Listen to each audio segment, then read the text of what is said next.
You know, usually when we talk about something like a medical diagnosis, there's this expectation of absolute precision. Oh, Right? yeah, completely. You want it to be black and white. Right. Like you go in, you break your arm, the x-ray shows that jagged white line, and the doctor just points at it and says, there it is. Yeah, there's no debate. It's binary. It's either broken or it's not broken. It's clean. Exactly. It's totally clean. And I think when we think about heroism or like bravery, we often want it to be exactly like that x-ray. We really do. Yeah. We crave that kind of visibility. We do. We want the burning building, Yep. you know, or the drowning child, or the super obvious villain. Right, a scenario where the right action is just visually obvious, undeniable, and universally applauded. Yes, exactly. Universally applauded. But I mean, categorizing actions into those clear right and wrong buckets, it provides a kind of psychological safety net for us, doesn't it? Oh, absolutely. It allows us to recognize heroism without having to, like, debate the underlying ethics of the situation. Yeah. It's easy. But then you step into the world of everyday human morality, and suddenly that x-ray machine is just completely useless. Totally useless. Yeah. Because you're looking at a landscape that is murky, complex, and honestly, deeply uncomfortable. Yeah, deeply uncomfortable is the perfect way to put it. So today, for all of you listening, we are taking a deep dive into an immensely heavy question. What does it truly mean to stand for what is right? And it's a big one. It is.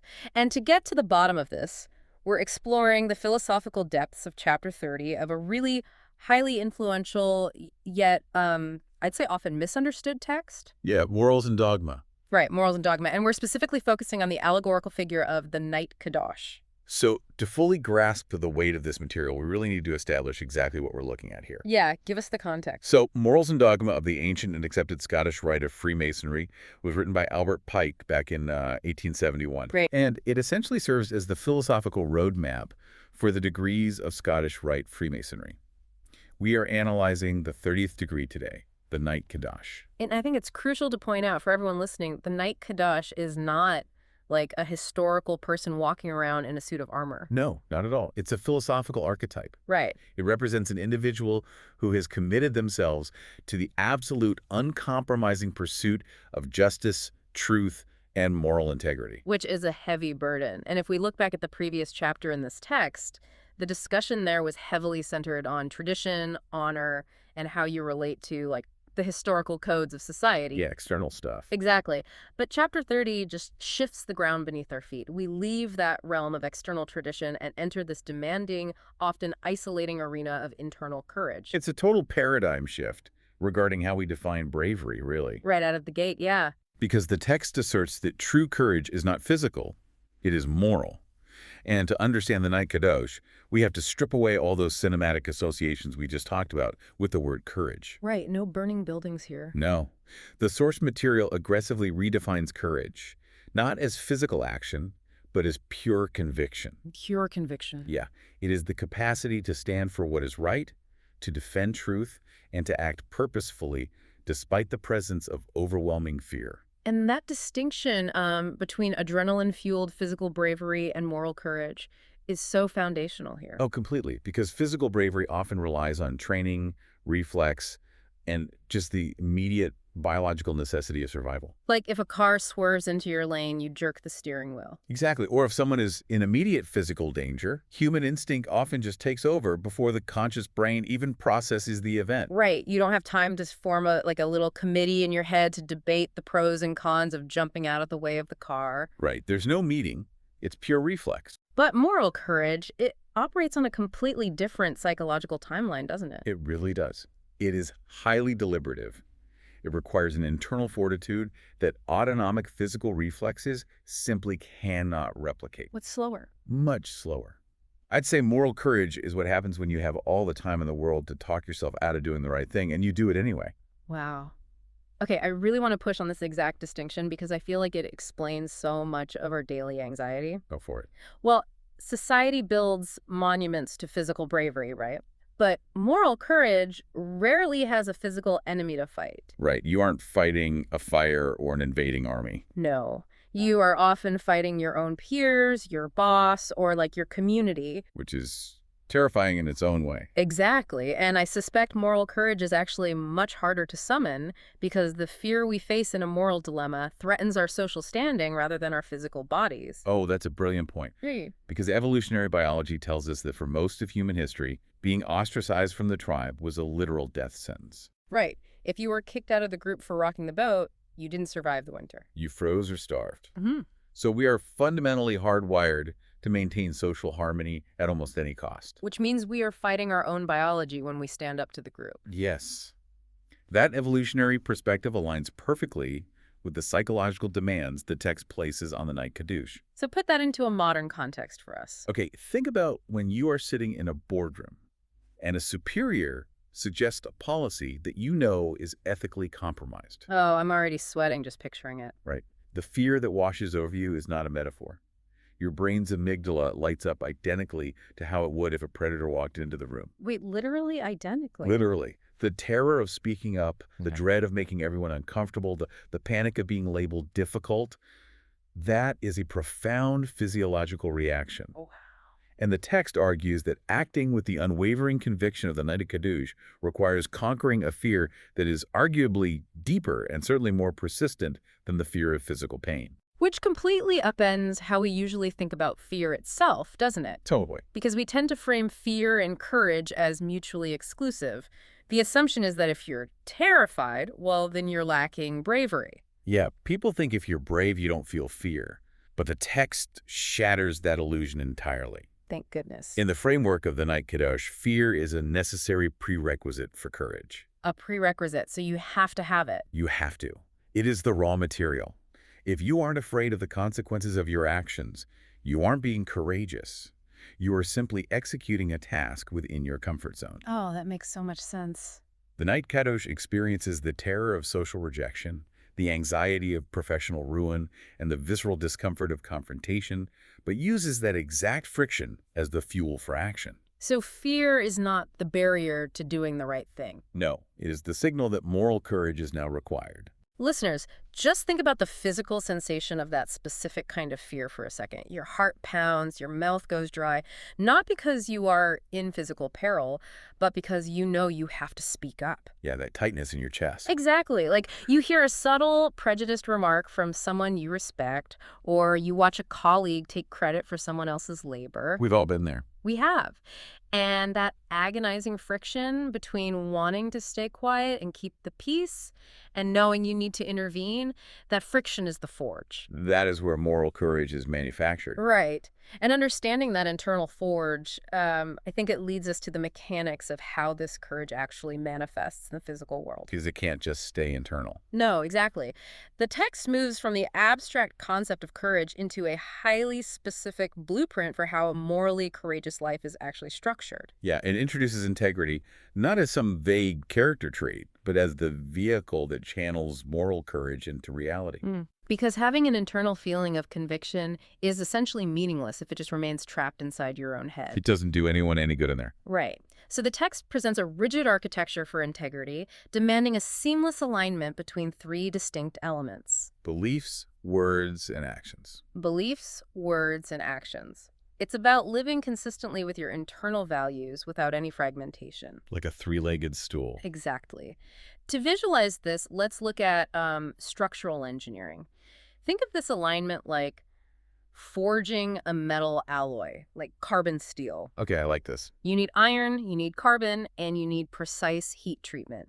If you have the right beliefs and the right words, but you fail to apply the heat of action, the alloy doesn't bond. It remains brittle. It remains brittle. Under the slightest pressure, it shears and shatters. That structural engineering analogy captures the necessity of all three elements working simultaneously so perfectly. Yep. Because the source material separates beliefs, words, and actions, precisely because modern society has made it incredibly easy to align just two of those elements. And deceive yourself into believing you possess integrity. Exactly.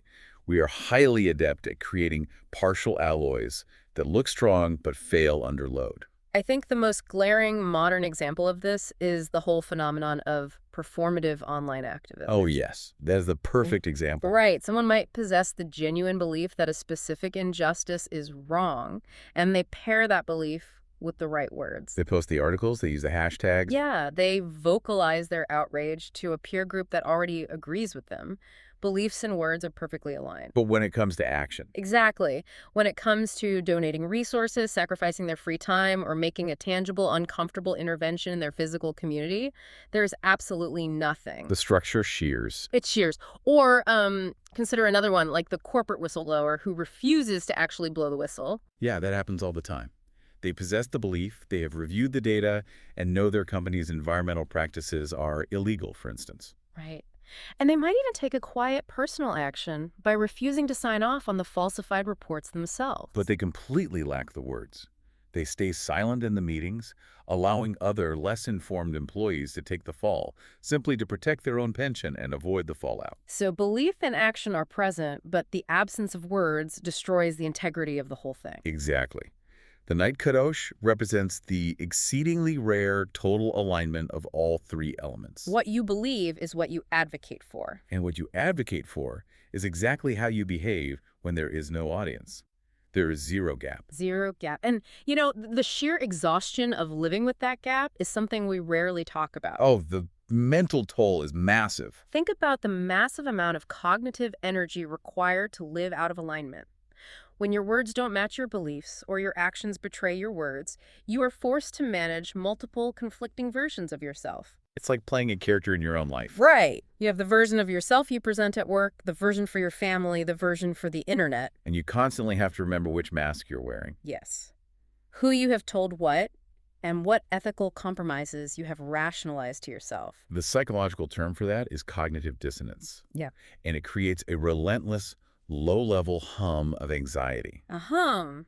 Yeah, that's exactly what it feels like. You are perpetually managing the stress of potential exposure. What if someone finds out the real me? But by contrast, the strict alignment demanded by the Knight Kadosh, while incredibly difficult to maintain in moments of active confrontation, it actually produces a profound sense of long-term psychological relief. Because you aren't hiding anymore. Living consistently with your values eliminates the need to manage those conflicting avatars. You only have to be one person. Just one person. So paradoxically, the most difficult path is the only one that offers true mental rest. Which is a beautiful irony. It really is. But I should add, this inner peace is not an invitation to just withdraw from society and sit on a mountain. No, quite the opposite. Once that internal structural integrity is forged, the text turns its attention outward. How does this newly formed integrity interact with the world? And according to the text, it manifests as an absolute, unyielding demand for justice. Which brings us to a huge tension point. The active pursuit of justice versus the passive lure of convenience. Oh, convenience. The text draws a hard line here. It really does. Justice, within this philosophical framework, is an exertion of effort. It does not occur naturally in a vacuum. It's not just going to happen on its own. No. It requires actively seeking fairness, opposing injustice, and applying that three-part integrity to the external world. The Knight Kadosh is fundamentally committed to justice and explicitly opposed to convenience. And this tension explains so much of human behavior. I mean, look, I'll admit something entirely unflattering to you and the listeners right now. Oh, okay. Let's hear it. A few weeks ago, I was at a restaurant and I witnessed a manager absolutely berating a young server over a minor mistake. Ugh, I hate seeing that. It was awful, it was cruel, it was disproportionate, and it was entirely unfair. And I sat there eating my meal, completely aware of the injustice occurring 10 feet away from me. Right. You saw it happen. I saw it, and I rapidly ran the calculations in my head. If I intervene, I humiliate the manager, I make a scene in a crowded room, I ruin the dinner for the people at my table, and the rest of the evening is incredibly awkward. The social cost. The social costs. Yeah. I kept my mouth shut. I chose the convenience of a quiet dinner over intervening in an obvious injustice. I prioritized my own comfort over fairness. Your restaurant scenario perfectly illustrates the text's core assertion, though. Convenience is the default human state. It's what we default to. Biologically, we are wired to conserve energy. If a conflict does not directly threaten us, our instinct is to avoid the expenditure of energy required to intervene. Because intervening takes energy. A lot of it. The philosophical leap the Knight Kadosh requires is the recognition that in a moral society, Convenience is the direct enemy of justice. The direct enemy. Yes, left to its own devices, human interaction tends to slide back into exploitation, tribalism, and the path of least resistance. So justice is an active pursuit. It's the act of pushing a boulder up a hill. The moment you stop pushing, the boulder rolls back down. Which means justice is a muscle that must be continually flexed or it atrophies. And we face these micro-calculations every day, don't we? We do. Like you notice a coworker being consistently interrupted and talked over in meetings by a superior. Calling it out in the moment grinds the meeting to a halt. It jeopardizes your own standing? Exactly. It is profoundly inconvenient. So you stay quiet, and maybe you send the interrupted coworker a private message later saying you feel bad for them. Beliefs in words, but no meaningful action where it actually counts. Right.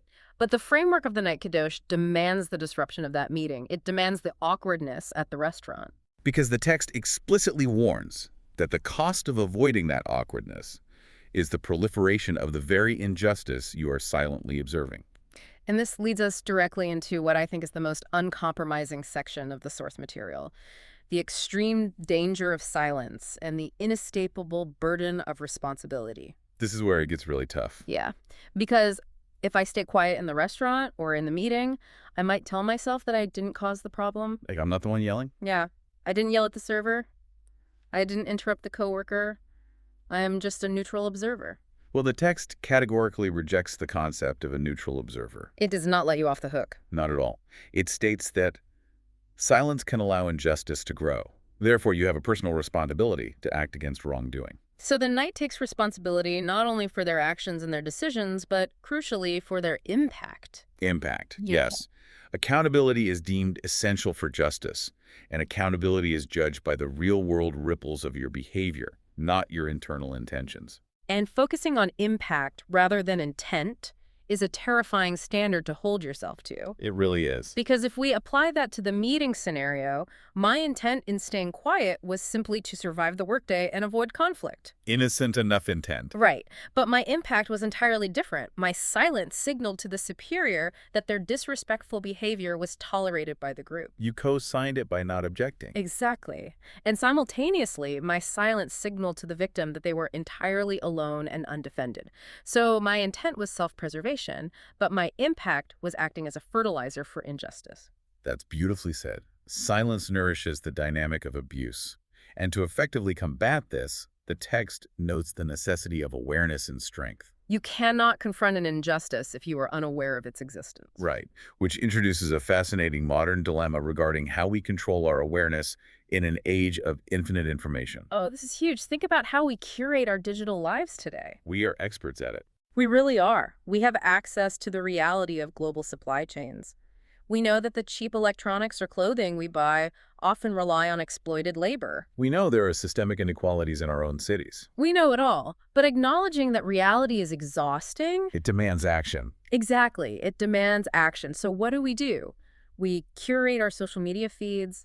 We mute the keywords associated with bad news. We aggressively filter our reality to only show us baking videos and travel aesthetics. Yes, we manufacture our own ignorance because if we don't see the wrongdoing, we can convince ourselves we are innocent. I didn't know, so I'm not responsible. Right, but if the text demands awareness, then willful, curated ignorance is just the loudest, most elaborate form of silence. Wow. Feigning blindness to avoid the burden of action is treated as a profound moral failing in this philosophy. It's not just a quirk, it's a failing. A huge one. The Knight Kadosh does not have the luxury of looking away. Standing against wrongdoing is not an extracurricular activity you engage in when you have spare time and emotional bandwidth. It's not a hobby. No, it is a core duty. This requires a radical shift in how we view our own innocence. Because we typically define a good person as someone who does not actively inflict harm, right? Right. I didn't hurt anyone today. But the standard of the Knight Kadosh argues that if you observe an injustice and you possess the capacity to intervene, yet you choose the convenience of silence, you are actively complicit in the growth of that injustice. Which is heavy. So heavy. Carrying that level of hyper-awareness sounds unsustainable. Constantly evaluating your impact, constantly bracing yourself to disrupt convenience for the sake of justice, constantly fighting the gravity of human apathy. It sounds like a guaranteed recipe for psychological burnout. It really does. So where does a person find the endurance to maintain this posture without collapsing under the sheer weight of the responsibility? Well, the source material actually anticipates that exact fatigue and addresses the source of endurance directly. What does it say? It states that true strength is anchored through principles. Principles. Yes, this involves clear values, strong beliefs, and consistent action. The critical distinction the text makes is that the knight is guided by principles, not pressure. Guided by principles, not pressure. That phrase captures the entire mechanism of endurance right there. It really does. To understand how this works, picture the design of a large sailboat. Okay, a sailboat. I'm with you. When you see a sailboat out of the water, it has this massive, heavy fin sticking out of the bottom of the hull called the keel. Right. It's usually made of, what, iron or lead? Exactly, solid lead or iron. But when the boat is in the water, the keel is completely invisible. All you see are the sails catching the wind. And the wind here is the pressure. Yes, the wind and the waves represent societal pressure. The algorithmic outrage cycles, the expectations of your peer group, the demands of corporate culture. The thing's pushing you. Right, that pressure is constantly trying to push the boat over to capsize it. And if the boat were just a hollow shell, the first strong gust of wind would flip it upside down. It would just roll over. Yeah. But the keel provides the essential counterweight. Exactly. The center of gravity is located deep below the surface. So the wind pushes hard in one direction, but that deep, unseen, immovable mass of the keel pushes back against the water. It forces the boat to stay upright, no matter how violently the storm blows. That's a great visual. And the deeper and heavier your keel, which represents your clearly defined values, the more external pressure you can withstand without capsizing. Whereas if you are guided merely by pressure, you have no keel. None. You are a leaf blowing across the surface of the water, constantly reacting to whoever is yelling the loudest or whatever the current consensus dictates. The physics of that analogy map perfectly to the psychology of principles. Pressure is ubiquitous. It never stops blowing. Never. We are constantly pressured to conform, to produce, to agree, to consume. If your decision-making process is merely an attempt to alleviate that pressure, to make people stop being angry with you or to gain immediate approval, you are living an entirely reactive life. And principles provide the only reliable, proactive navigation system. Exactly. But we have to be very careful with how we use the word principle here, right? Mm-hmm. Because a principle is not the same thing as a preference. Definitely not. How do you distinguish them? Well, I might prefer to be honest, but if being honest is going to cost me a promotion, and I choose to lie to secure the job, then honesty was never a principle. It was just a preference. Exactly. It was just a preference I held when it was convenient. The text specifically links strong beliefs with consistent action. A principle only actually exists if it survives being tested under pressure. That is the crucible. Everyone believes they have a heavy keel when the sea is perfectly calm. Oh, yeah. Easy to be brave on a sunny day. You only discover the reality of your principles when the wind is actively trying to capsize your life. The Knight Kadosh possesses endurance not because they are immune to fatigue, but because their principles have been tested against the pressure of the world and have held firm. They've held firm. The heavy keel of their values does the work of keeping them upright, allowing them to navigate through the storm rather than being destroyed by it. So we have mapped out a remarkably noble path today. We've defined the conviction of moral courage, the rigid architecture of integrity, the exhausting demand for active justice, and the stabilizing weight of principles. It sounds deeply aspirational. It really does. But the text does not allow us to romanticize this journey, does it? Not for a second. It delivers a stark, unblinking reality check. This path is extraordinarily expensive. It is arguably the most costly path a human being can walk. The text confronts the inevitable cost of courage head-on. And it lists these costs plainly. Very plainly, without any attempt to soften the blow. Criticism, resistance, and severe personal sacrifice. So there's no promise that standing for truth will result in eventual vindication or public applause. Usually the immediate result is hostility. Which is hard to swallow, because we are conditioned by fairy tales and movies to expect that the universe operates on a system of karmic reward, you know? Right. The good guy does the hard thing, and eventually everyone realizes they were right and they get the gold medal. Exactly. And because of that conditioning, when we actually do the right thing in the real world, when we call out the toxic boss, or we stand up to the prejudiced family member, and the result is that we get fired or we get ostracized. We feel betrayed. Yes, we feel like the universe broke its contract with us. We think, I did the right thing, why am I being punished? That reaction exposes a transactional view of morality. Explain that. Well, we often act morally with the subconscious expectation that doing good will purchase a comfortable outcome for ourselves. A transaction. I do good, I get good. Exactly.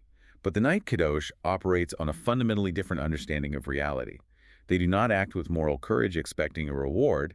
They act expecting aggressive resistance. They anticipate the pushback. By accepting the cost up front, the criticism completely loses its power to deter them.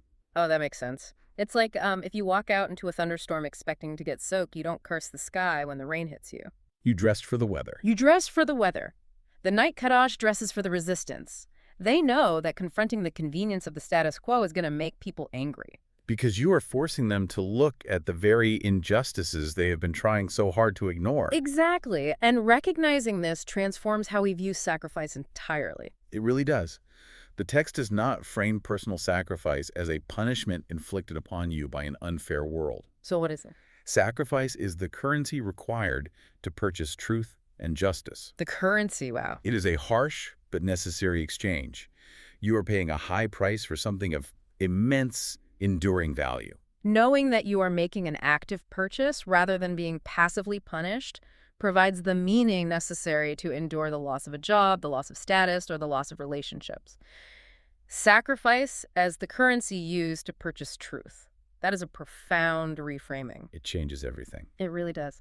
We've dissected the anatomy of this moral framework from every angle today, but it all distills down to a very pointed, uncomfortable reality for you listening. It's the big question. What are you willing to sacrifice for truth and justice? Is your comfort more important than your integrity? Is your popularity more valuable than your principles? Right. When the moment arrives and the moral X-ray is murky and the fear of social rejection is pounding in your chest, are you willing to pay the price that courage demands? The price will undoubtedly be demanded. That is the single guarantee the text provides. It's not a drill. No. The philosophy of the Knight Kadosh is not a theoretical exercise meant to be debated in a comfortable armchair. It is an active, ongoing, often painful negotiation with a world that would vastly prefer you remain quiet, compliant, and convenient. And convenience is the enemy. So let's summarize the core insights we have extracted from Chapter 30 of Morals and Dogma. Okay, let's recap. First, we established that moral courage is the absolute foundation of justice. It is not the absence of fear, but the deliberate choice to act with conviction while experiencing the terror of consequences. All right. And second, true integrity requires the uncompromising structural alignment of our beliefs, our words, and our actions. We also determined that justice requires relentless active effort. It is the conscious rejection of passive convenience. Furthermore, silence is never a neutral state. It acts as a fertilizer for injustice, and we bear the moral responsibility for the impact of our inaction just as heavily as we do for our actions. Impact over intent. And finally, we confronted the reality that standing for truth will inevitably demand sacrifice, and the morally courageous person accepts that cost up front, recognizing it as the necessary price of admission. The ultimate takeaway, the philosophical anchor of this entire deep dive, is a concept from the text that requires deep internalization. Courage is not the absence of fear. It is the decision to act in spite of it. In spite of it. You know, it entirely changes your relationship with anxiety when you realize you were supposed to be afraid. It normalizes it. It does. The fear isn't a failure. It's the indicator that you are finally doing something that matters. Which is incredibly empowering. This has been a profoundly challenging deep dive. But our journey through this text is not over. Next time, we will explore the subsequent chapter, focusing on the Inspector Inquisitor. I'm looking forward to that one. The dynamic shifts significantly there, moving from the exertion of courage to the complexities of judgment, evaluation, and a deeper analysis of our own internal motives. I look forward to unpacking that as well. But before we wrap up today, I want to leave you with one final lingering thought. A provocative one. Yeah. It builds on everything we've analyzed today regarding the terrifying reality of our own impact. Think about the spaces you navigate every day, your workplace, your neighborhood, your family text threads. The places we all live. Right. If the text is right, if silence truly is the soil in which injustice grows, then is it possible that there is simply no such thing as being a bystander? Is every single moment of our conscious inaction actually a silent affirmative vote for the world to stay exactly as flawed and unfair as it currently